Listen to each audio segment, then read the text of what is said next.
Meus irmãos, graça e paz do Senhor Jesus Cristo. Grande prazer poder voltar à casa do Senhor, nos reunir como igreja, poder adorá-lo com o louvor, com as orações, com as contribuições e poder agora continuar essa adoração, né? Agora através da audição da palavra. Por isso eu já convido cada um de vocês a abrirem suas Bíblias aí no livro de João. Novamente retornaremos a João, só que agora no capítulo 3 e no versículo 16. À medida que os irmãos forem encontrando, por gentileza, vamos colocando de pé, né, em reverência aí a esse livro extraordinário, que é a palavra de Deus na Bíblia Sagrada.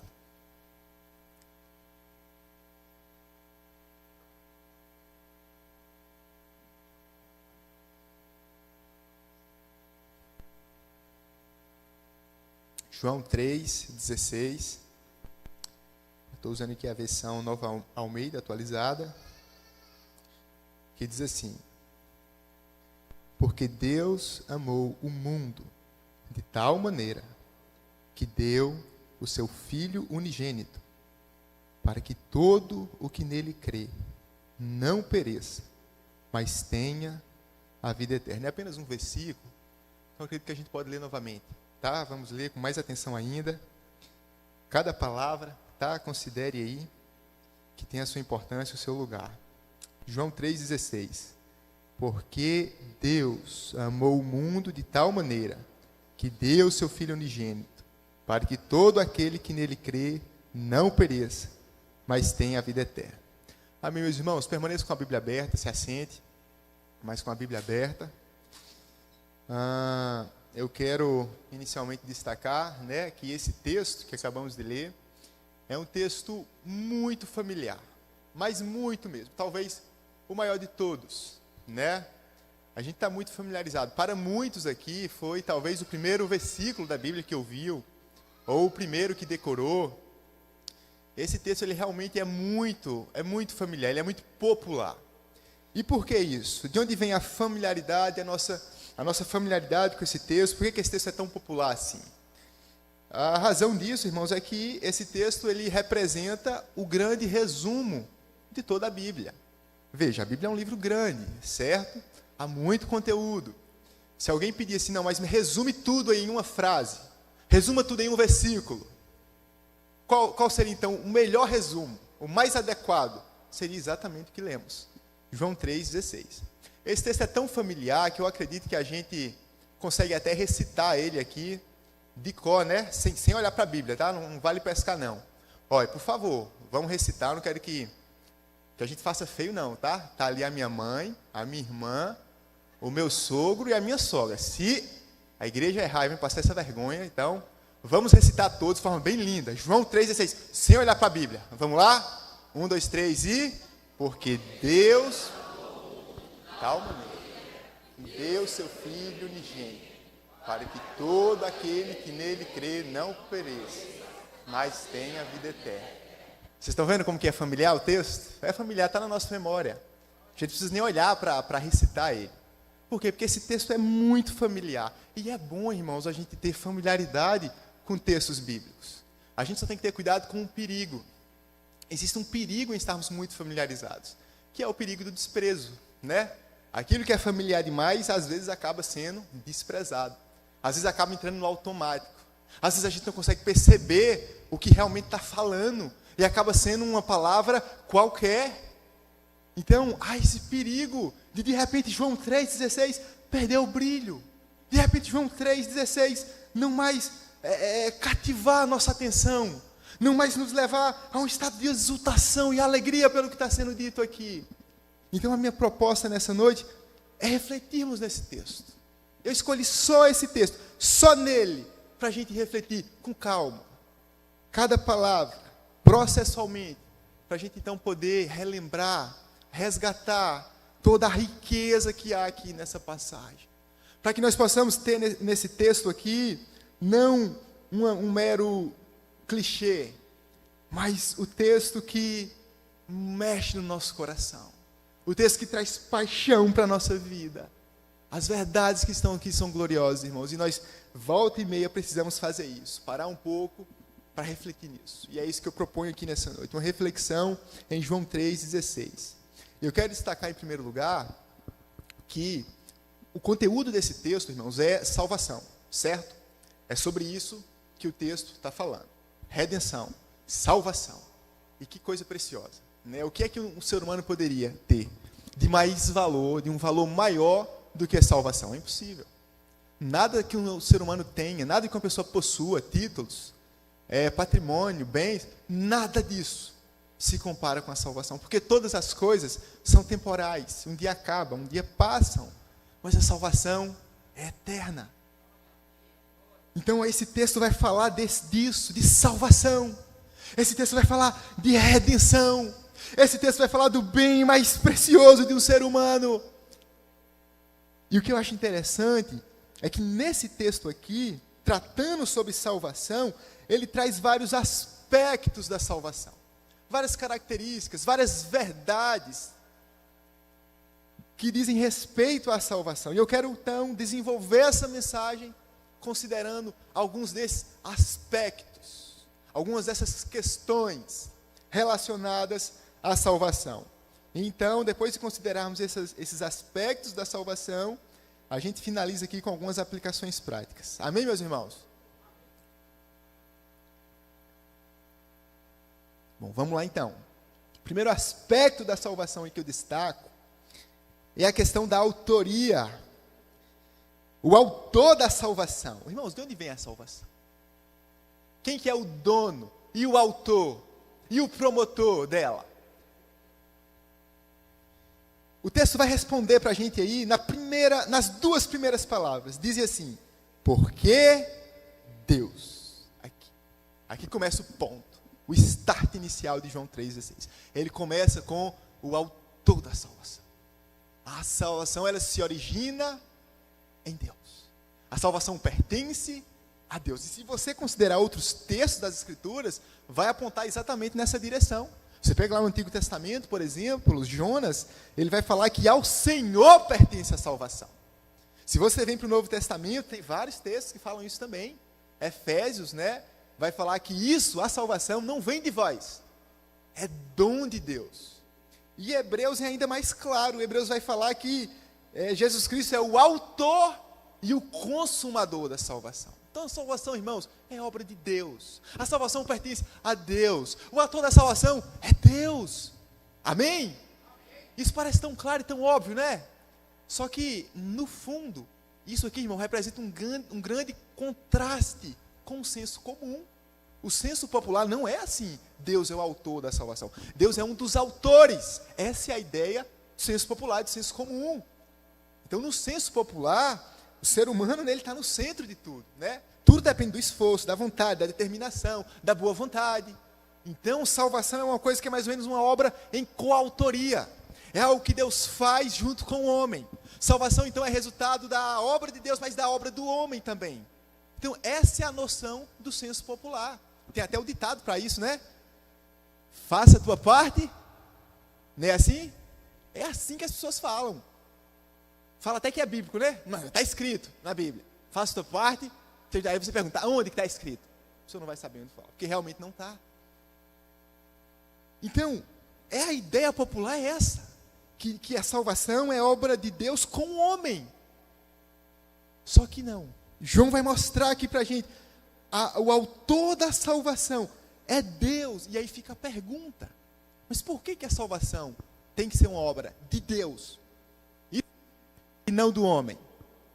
Por que o homem não pode participar desse negócio?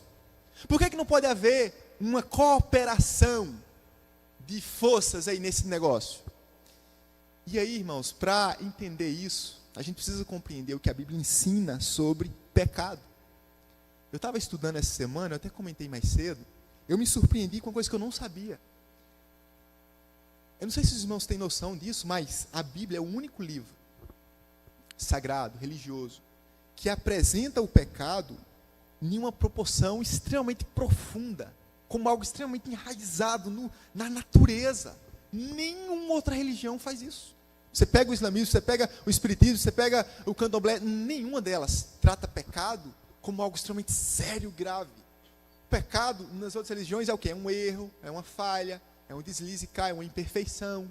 Mas a Bíblia vai apresentar o pecado, irmãos, em uma dimensão totalmente diferente.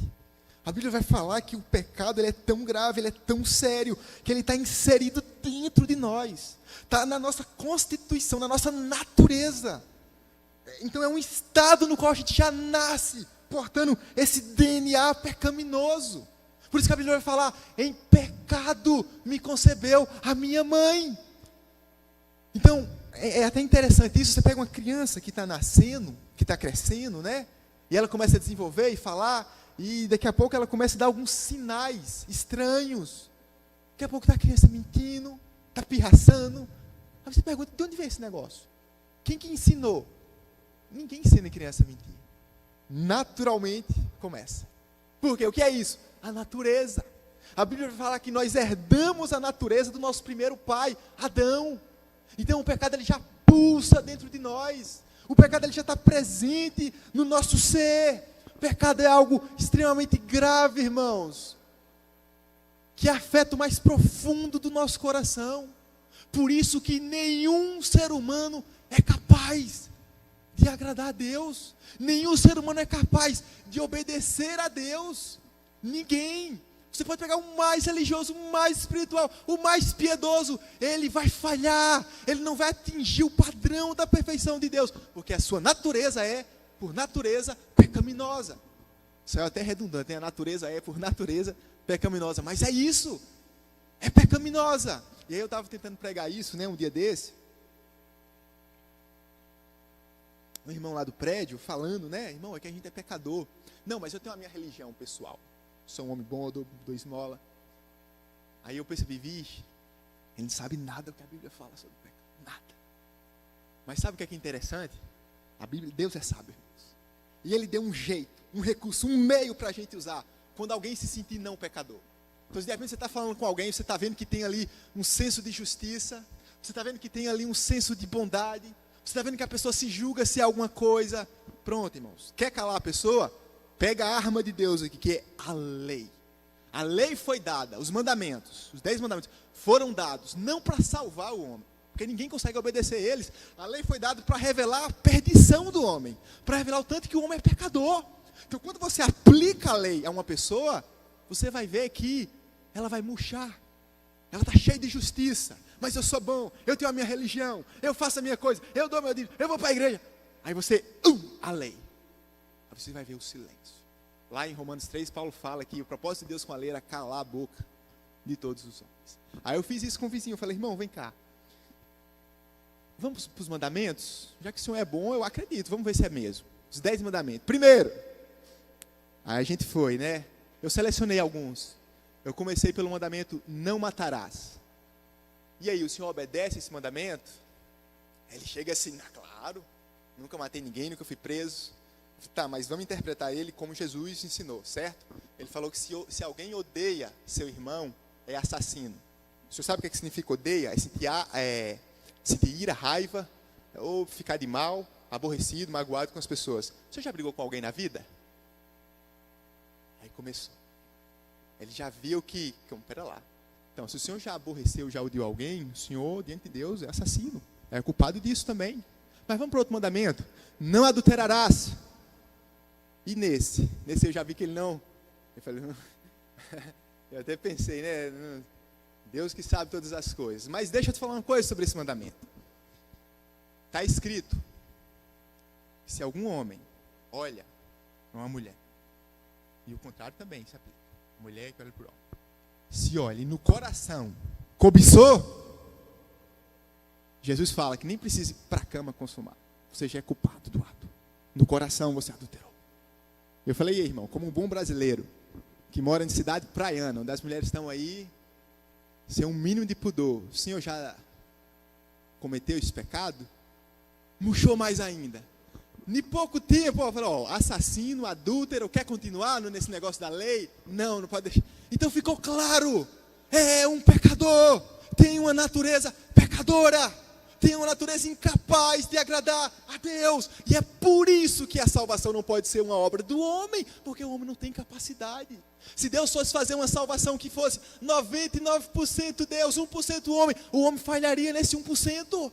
Ele não atenderia a esse 1%. Por isso que salvação é obra de Deus. Porque Deus, João começa falando que foi de Deus a iniciativa. Foi Ele que se moveu. Foi Ele que tomou o início, o start inicial. Se Deus não se move, se Deus não vem até nós para nos salvar, nós jamais seríamos salvos. Se Deus não vem até nós, nós jamais iríamos a Ele. E até a força que vem de nós, o desejo que vem de nós para ir a Deus, vem dEle. Porque Ele opera em nós tanto o querer, como o efetuar. Então o primeiro aspecto da salvação aqui, Deus, Ele é o autor. Ele é a origem. Ele é aquele que opera a salvação. Agora, segundo aspecto da salvação aqui nesse texto, a motivação. É Deus que salva? Sim. Vem de Deus? Vem. É obra de Deus? É. Mas por quê? Qual a motivação? Para que salvar? Já se perguntaram isso? Por que Deus quis salvar? Um investimento, um negócio bom assim não foi, humanamente falando, né? Envolveu tanta coisa, tanto sacrifício, tanta dor, especialmente do seu filho. Então, qual o propósito disso? O que foi que motivou? O que foi que inclinou Deus a querer salvar? Voltemos para o texto, por isso que eu falei, fica com a Bíblia aberta, tá? Terceira palavra aí do texto. Porque Deus amou. Está aqui, irmãos, a resposta. Está aqui a motivação. O que foi que moveu Ele aos pecadores? O que foi que moveu Deus a se inclinar para nós? O amor. Deus amou. E interessante é que o amor, ele se manifesta de várias formas. Inclusive, em forma de misericórdia. O que é misericórdia? É quando você olha para a miséria de uma pessoa e se compadece. Você olha para aquela situação ali de miséria e você sente, né, compaixão. Então o Senhor viu a miséria em que a raça de Adão se meteu. O Senhor viu, irmão, a miséria, um mundo fadado, dominado pelo pecado, dominado pela maldade. O Senhor viu todo o sofrimento, toda a escuridão que o pecado trouxe. Então Ele se compadece e Ele ama. Ele viu, irmãos, as pessoas presas, viciadas, as pessoas em vícios, as pessoas escravizadas, as famílias destruídas, os casamentos arruinados. Ele viu, meu irmão, o sofrimento, todo o dano do pecado, toda a lágrima, e Ele se compadeceu. Ele amou. Sabe o que a Bíblia vai falar sobre Deus? É que Ele não... Quer ver? Eu vou colocar isso aqui em forma de pergunta. Irmãos, respondendo rápido e sem pensar, sim ou não, certo? Deus tem amor, sim ou não? Está vendo? Erraram. Não. Está errado isso. Deus não tem amor. Deus é amor. Está na natureza dEle. É aquilo que constitui, que representa o que Ele é. Então um Deus todo amor, um Deus que é perfeito em amor, em eterno amor, Ele viu a condição deplorável, miserável do homem, e Ele quis salvar, e Ele quis redimir, e Ele quis resgatar, e Ele quis tirar das trevas para trazer para a luz, tirar da morte para trazer para a vida. Esse é o Deus de amor, o Deus que vê, que contempla o sofrimento, a dor, a miséria, a desgraça, e se compadece, e ama. Então essa é a motivação da salvação, o amor de Deus. Agora o terceiro aspecto aqui da salvação, revelado nesse texto, aqui agora diz respeito à abrangência, diz respeito agora à extensão da salvação, até onde essa salvação vai, até onde ela abrange. Algumas possibilidades, né? Alguns povos, tipo judeus sim, gentios não. Algumas raças, preto sim, branco não. Algumas idades, velho sim, novo não. Alguns graus de escolaridade, inteligente sim, analfabeto não. Alguns sexos, homem sim, mulher não. E olha o machismo, né? Homem sim, mulher não. É o contrário. Mulher sim, homem não. Então, para quem? Eu estou apresentando possibilidades. Para quem foi essa salvação? Qual que foi? Quem que Deus amou? Quem que Ele quis salvar? Vamos voltar para o texto. Porque Deus amou o mundo, irmãos. Mundo! Que descrição abrangente. Irmãos, mundo envolve, abrange todos os povos, todas as raças, todas as etnias, todos os gêneros, todas as idades, todos os graus de instrução, de escolaridade, o mundo. Que coisa maravilhosa, irmãos. O mundo. A gente não consegue perceber toda a grandeza disso, porque a gente não está mais no mundo do primeiro século. Logo ali do livro de Atos, do Novo Testamento. A gente não tem muita noção do que estava acontecendo naquele período. Era uma época onde, até então, nunca tinha passado pela cabeça de um judeu que os povos não judeus, né, no caso, os gentios, seriam elevados ao mesmo status quo, à mesma posição dos judeus. Isso era impensável. Como assim uma pessoa que não é da descendência de Abraão, que não tem o sangue israelita correndo na veia, que não teve aliança com Deus lá no Antigo Testamento, que não é circuncidado, como assim uma pessoa, né, uma pessoa longe, uma pessoa, nós brasileiros, por exemplo, os índios lá, que misturou com os europeus, que misturou com os africanos e deu um povo todo misturado. Como que um povo dessa raça assim vai ser elevado ao nível de povo de Deus? Isso era inadmissível. Então, qual que é a grande novidade ali do Novo Testamento? É que o Evangelho, o Salvador, o Messias, ele veio não exclusivamente para judeus, mas para gentios também. E agora os gentios de todos os povos, raças, línguas e nações podem se tornar povo de Deus. São chamados à herança, à salvação. Gente, isso é maravilhoso. Isso é grandioso. Então esse é o sentido. Deus amou o mundo, pessoas de todos os lugares, todas as épocas, todas as condições. Que amor grandioso, que amor amplo. Esse é o amor de Deus. Agora, para a gente finalizar aqui esse ponto da abrangência da salvação, eu quero tocar aqui agora no sentido mais profundo disso. Estou falando aqui que é o mundo, todos os povos e tal. Eu acho que ficou um pouco genérico demais esse negócio, né? O mundo é muita gente, fica um pouco abstrato. Deixa eu falar agora de termos mais concretos. Presta atenção, vou tocar na veia do negócio aqui. Sabe qual que é o sentido mais pleno, mais concreto de mundo, irmãos? Esse respeito à tua vida. Sim, você aí, sentado, ouvindo, está aqui. Isso aqui envolve você. Isso aqui abrange você. Isso aqui abrange sua vida. Deus te amou, meu irmão. Deus amou o mundo, inclusive, individualmente, pessoalmente, você. Estou falando grego? Não é possível.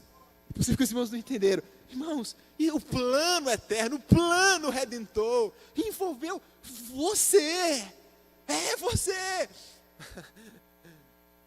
Se eu falar assim, ó irmão, você ganhou na loto, na mega da virada agora, né? Aí era um pulo, era um salto, Irmão, eu estou falando de uma coisa maior do que a mega aqui. Estou falando que Deus traçou um plano na eternidade passada, que antes dos tempos dos séculos, antes de haver mundos, Ele estabeleceu um plano, e nesse plano estava contemplado a pessoa específica sua. Deus amou o mundo, inclusive você. Agora, esse amor foi grande. A próxima palavra aí vai falar, amou o mundo de tal maneira. Então, que aponta para um amor intenso. Esse amor foi de tal maneira, chegou a tal ponto, chegou a tal circunstância, foi elevado até tal nível. Isso introduz o próximo aspecto da salvação, que é o preço. E aqui eu peço a redobrada atenção.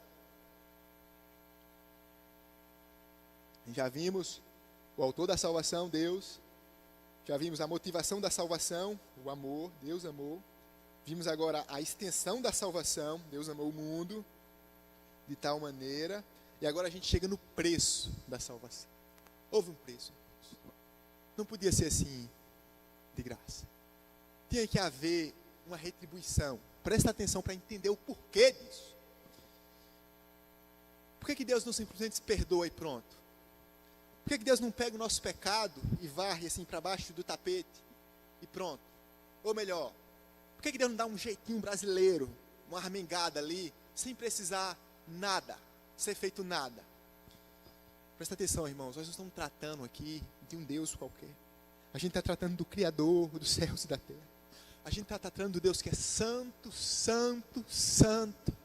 Diante de um Deus santo como o Deus da Bíblia, e absolutamente, totalmente justo, o pecado não pode ficar impune. O pecado não pode passar despercebido. O pecado diante de um juiz justo, santo, tem que ser respondido, tem que ser punido. E essa ideia de punir pecado parece que não é muito aceitável em nossos dias. Há um Deus que se ira, há um Deus que julga, há um Deus que pune, um Deus que mata. As pessoas, não, isso não é o meu Deus é amor.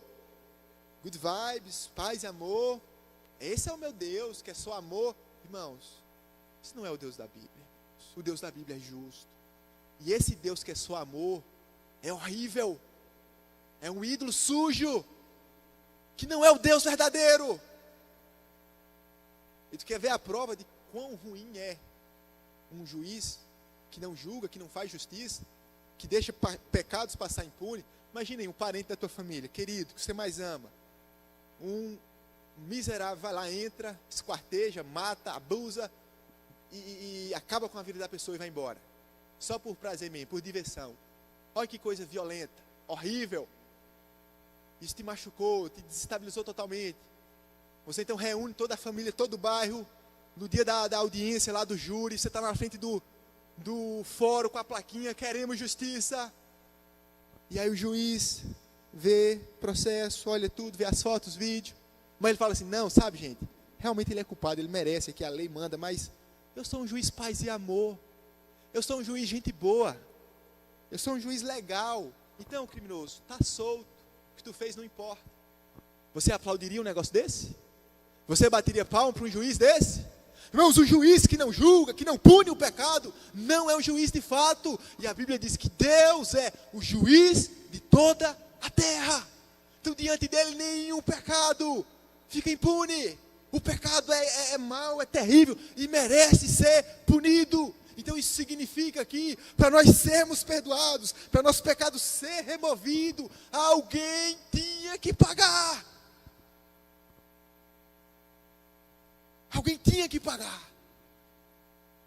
E aí então que nós chegamos ao preço da salvação.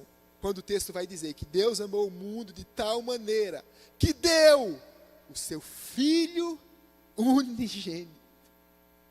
Está aqui o preço, irmãos. Está aqui o que foi necessário. Está aqui o pagamento. Era necessário de duas uma. Ou que nós padecêssemos, ou que um representante viesse e nos substituísse. E foi exatamente isso que aconteceu. Deus enviou Jesus como nosso substituto para assumir em nosso lugar a nossa culpa e receber em nosso lugar a punição dos nossos pecados. Então o que estava acontecendo ali naquela cruz, ali foi o grande tribunal de Deus, ali foi o grande julgamento de Deus, naquela cruz do Calvário, toda a maldade humana que o homem merece estava sendo colocada em Cristo e punida nele. Esse foi o preço da nossa salvação, irmãos. O Filho, agora veja, o valor do Filho. João coloca aqui, porque Deus amou o mundo de tal maneira que deu o seu Filho unigênito. O único, o mais precioso, o mais belo, o mais valioso que existe desde toda a eternidade, que é um com o Pai, que tem a mesma natureza do Pai, o Filho que é o bem amado do Pai, o Filho que é tudo para o Pai. Veja a grandeza desse amor, veja a grandeza desse preço que foi necessário pagar, para que nós pudéssemos ter sido salvos. Preço valioso. Thales, coloca em dólares aí esse valor, em dólares. Coloca em euros, não vai. Coloca aí em bens, em patrimônio, não vai. Não tem preço. Não tem. É o sangue carmesim do Filho, o unigênito, o Verbo que se fez carne, aquele que, subsistindo em forma de Deus, não teve por usurpação ser igual a Deus, mas esvaziou a si mesmo, assumindo a forma de servo. Oh Senhor, o Filho. Esse foi o preço. Então ele morre na cruz, em nosso lugar. E quando ele morre, parece que foi um desastre. Os discípulos não entenderam nada. Eles não estavam entendendo nada desde muito tempo já. E quando Jesus morre, é o estupim. Parece que tudo deu errado. Parece que Jesus falhou. Como que o rei agora está morto? Como que um rei vai governar do túmulo? Os discípulos perderam a fé, irmãos. Acharam que Jesus, se enganaram totalmente em relação a Jesus. Que ele não era quem ele dizia ser. Que foi tudo uma ilusão. E que já era e que acabou tudo. A morte pareceu o golpe fatal no cristianismo. Só que aí, a grande mensagem, gloriosa, é que ao terceiro dia, ele se apresentou vivo, e vivo para sempre. Jesus ressuscitou dos mortos, irmãos, corporalmente, fisicamente, e de um jeito totalmente diferente. Porque veja, o que é demais na ressurreição? O próprio Jesus já tinha ressuscitado um monte de gente. Até hoje, pessoas são ressuscitadas. Lá no Mulungu no hospital lá tem um lugar chamado A Pedra. Eu não sei se todo hospital é assim, mas aqui essa pedra do Mulungu é famosa. Muita gente fica lá já morto, né? Depois eu penso que não, a pessoa vive de novo e aquela coisa. Então tem pessoas que morrem até os dias de hoje. Fica um tempo o coração sem bater, depois volta. Então parece que esse negócio de morrer e voltar a viver não é algo muito, assim, nobre, muito... O que é demais na ressurreição de Jesus? Ele já havia ressuscitado Lázaro, ele já havia ressuscitado a viúva lá de Naim. Agora, qual que é a diferença? Presta atenção. Lázaro foi ressuscitado, sim ou não? Foi, mas sabe de uma? Lázaro morreu de novo. Todos que ressuscitaram um dia, morreram de novo. Só que quando ressuscita o Filho unigênito, quando o Filho unigênito volta à vida, é para uma vida que não mais está sujeita à morte, é para uma vida agora que é para a eternidade, é uma vida que a morte, a doença, nada nesse mundo pode afetar a vida eterna, a verdadeira vida. E a Bíblia fala que ele foi o primeiro da ressurreição, e aqueles que estão nele ressuscitarão também. Então esse foi o preço da ressurreição, da salvação, Jesus morrer e ressuscitar. E agora, caminhando para o fim, a gente precisa tratar disso também. O aspecto da condição. E agora? O Filho morreu. Jesus foi crucificado, foi sacrificado. Isso significa que todos vão ser salvos? Todas as pessoas da terra? Não. Então por aí você já tira que tem uma condição. Certo? Foi por todos, mas não para todos. Ou seja, todos podem ser salvos, mas nem todos serão salvos, apenas alguns. E quem são os que serão salvos? Qual é a condição? O texto vai falar: porque Deus amou o mundo de tal maneira que deu seu Filho unigênito, para que todo que nele crê. Está aqui a condição: fé. É para os que crê, irmãos. Esse sacrifício, 2000 anos atrás, ele só se torna real, aplicável em nossa vida pessoal hoje, quando a gente tem a fé. Agora presta atenção, aqui não é qualquer fé, certo? Aqui a Bíblia fala, esse crer aqui é a fé salvadora, fé salvífica, é diferente, certo? Não se engane, você tem que verificar uma coisa: você tem fé salvífica? Essa é a pergunta, fé salvadora. Porque veja, a fé de milagres, por exemplo. Um falso profeta pode fazer milagres pela fé, certo? Inclusive Jesus fala, naquele dia muitos me dirão: Senhor, Senhor, em teu nome eu curei, em teu nome eu profetizei, eu expulsei demônios. Jesus falou: afasta de mim, eu não conheço vocês. Porque embora vocês tenham fé para fazer milagres, vocês não têm a fé da salvação. Então, a todo aquele que nele crê, os que creem para a salvação, os que têm fé salvífica. Então a pergunta fica: que fé é essa? Fé salvadora, irmãos, isso tem que ser falado muito, muito, tem que ser enfatizado, no Brasil principalmente, porque o Brasil, ele vem de uma construção histórica, né, influenciada pelo cristianismo, né? Os primeiros que chegaram aqui foram os portugueses, católicos, e que influenciou a nossa cultura. Então o Brasil A maioria das ruas é nome de santo, nome religioso. O Brasil tem uma cultura cristã, tem uma influência do catolicismo. Então as pessoas estão familiarizadas. Você entra em qualquer boteco, qualquer coisa, crê em Jesus, creio. Você entra em qualquer boate, crê em Jesus, creio. Todo mundo crê em Jesus no Brasil, é assim. Então você tem que ter muito cuidado com isso. Porque o que é necessário para a salvação é a fé salvadora. E essa fé, ela não é a fé popular. Não é a fé de eu acredito, eu concordo. Não!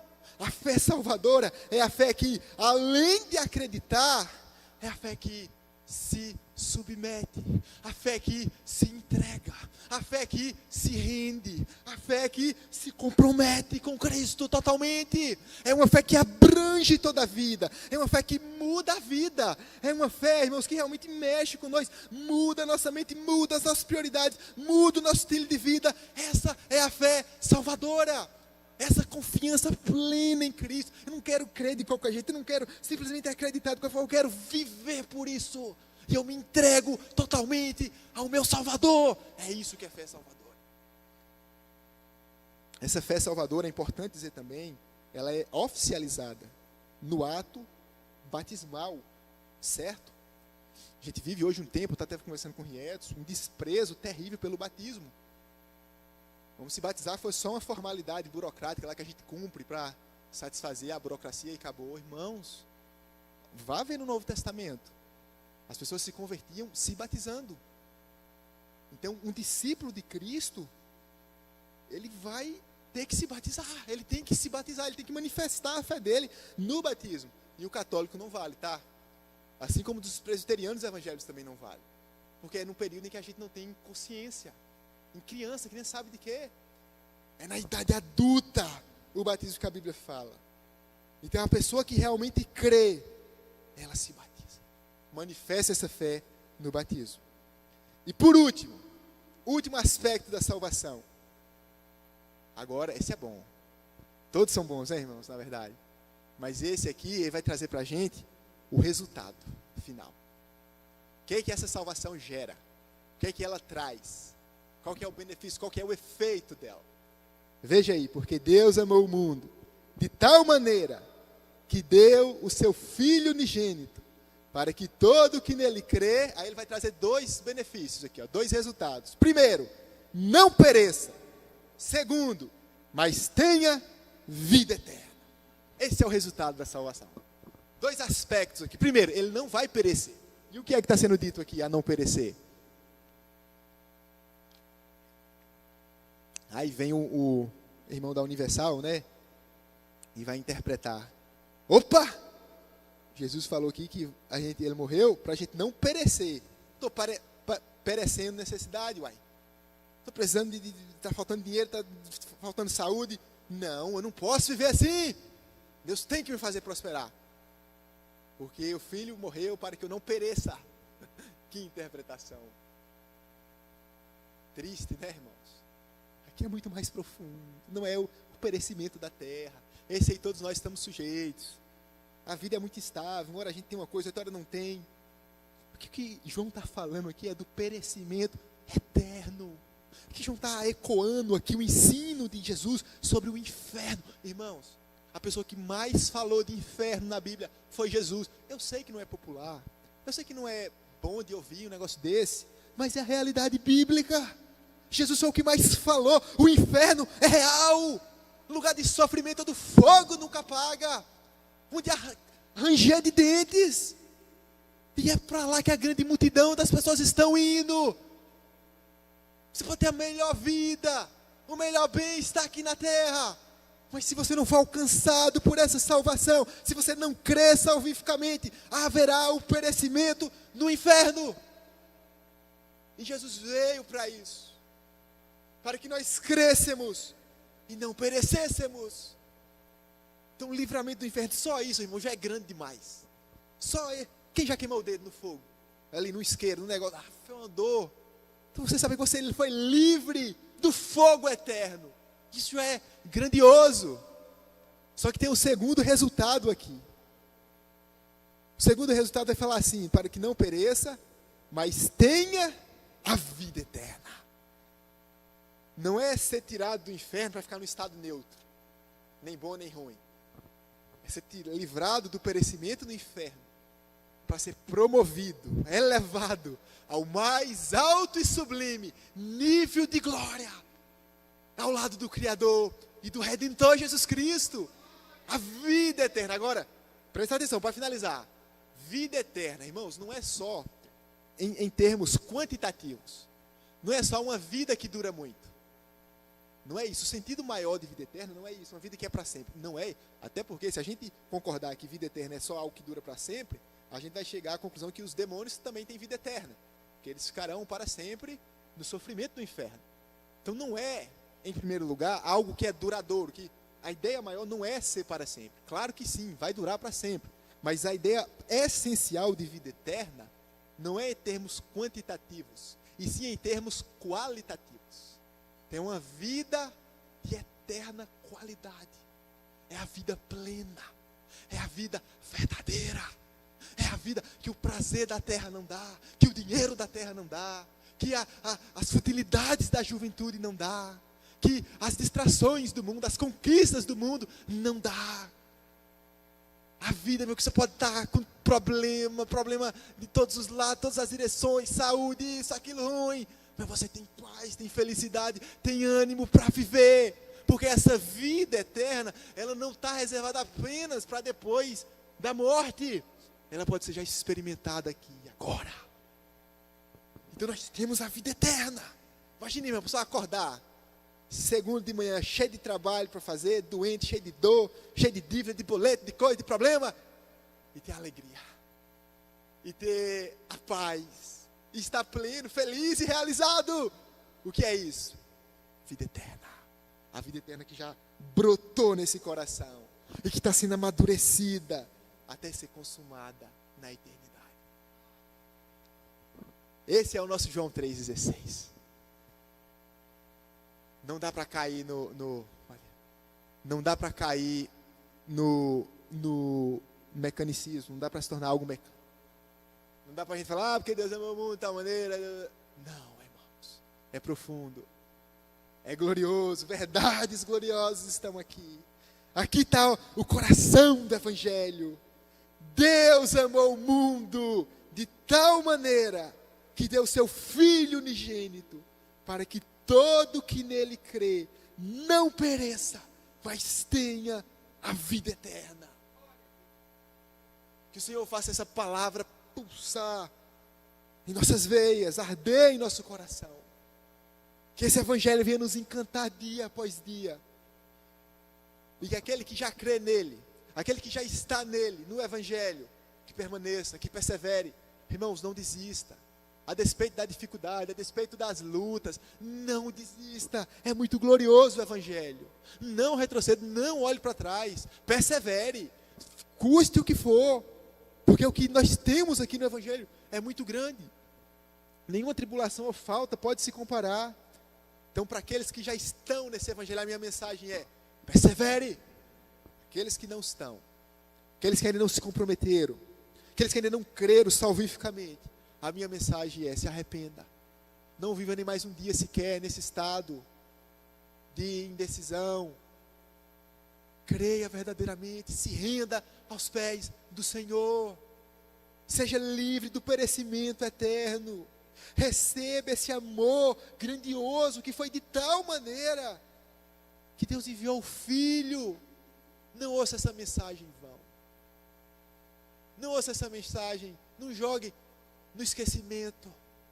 Esse é o mais glorioso Evangelho que há 2000 anos está sendo anunciado, para que todo aquele que nele crê não pereça. Então creia, meu irmão, creia verdadeiramente, se renda totalmente a Cristo, e tenha então a vida eterna. Amém? Glória a Deus. Então eu agradeço, meus irmãos, a oportunidade, que o Senhor aplique de forma melhor essa palavra em nossos corações, que amanhã, quando tiver acordado de manhã, estiver no trabalho, indo para o trabalho, no trânsito, leia João 3,16, com gosto, com alegria. Deus amou o mundo de tal maneira. deu o seu Filho, para que todo o que nele crê não pereça, mas tenha a vida eterna. E viva com essa mensagem no coração. Amém?